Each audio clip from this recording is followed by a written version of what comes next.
The prelude, the silence before the storm. The story reaches its zenith in the moment Hawkins loses its innocence forever. The final episode is not merely a clash of powers or a spectacle of CGI. It is a profound confrontation with the past. As the sky over Hawkins fractures into a bleeding red rift, the setting itself becomes a character, a distorted reflection of the Upside Down, merging with our reality. The Duffer Brothers didn't just want a battle.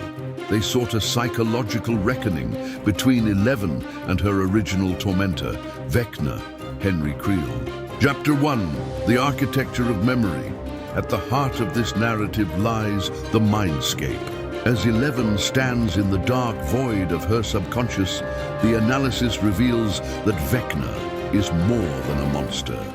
He is the personification of trauma. He does not feed on flesh, but on guilt and the shadows of the soul. The narrative describes the chilling moment when Vecna corners the group in their moments of deepest despair.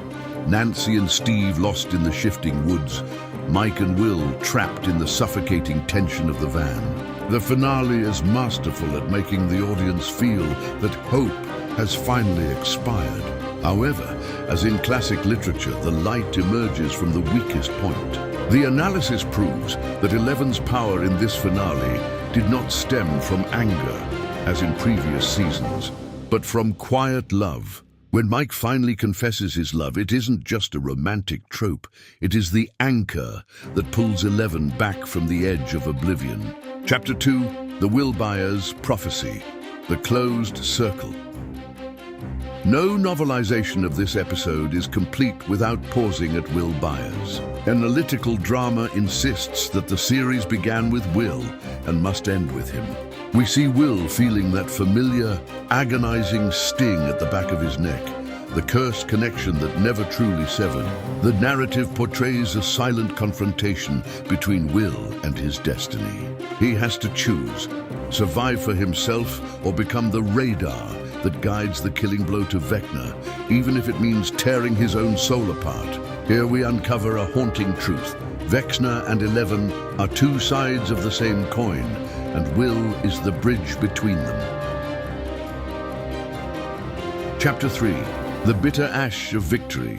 When the climactic moment arrives, the battle does not end with a triumphant explosion, but with a painful fading. The story describes Vecna's fall not as a defeated villain, but as a dissipated entity waiting in the shadows. The psychological analysis of the ending. Why did the finale leave us with a sense of grief despite the victory? Because Hawkins is no more. The image of the friends standing on the hill, watching grey particles fall like snow, is the most powerful expression of the loss of innocence. They defeated the monster, but they lost their childhood. The scars on the land are permanent, mirroring the scars on their hearts. Chapter 4, The Legacy of the Survivors.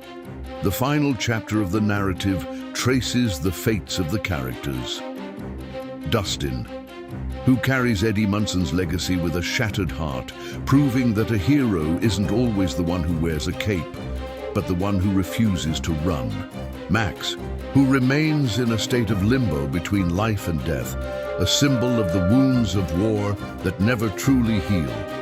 Eleven, who ultimately chooses to live as a human, sacrificing a vast portion of her powers to ensure the gate stays closed, trading her divinity for a chance at a normal life. Epilogue. Does the nightmare ever truly end? The analytical novel concludes with the question lingering in the minds of millions. Was it all real? The final shot of withering flowers suggests that the Upside Down is not a geographic location, but a part of the world's nature, waiting for the right moment to return. The series finale succeeded in delivering an epic about growth.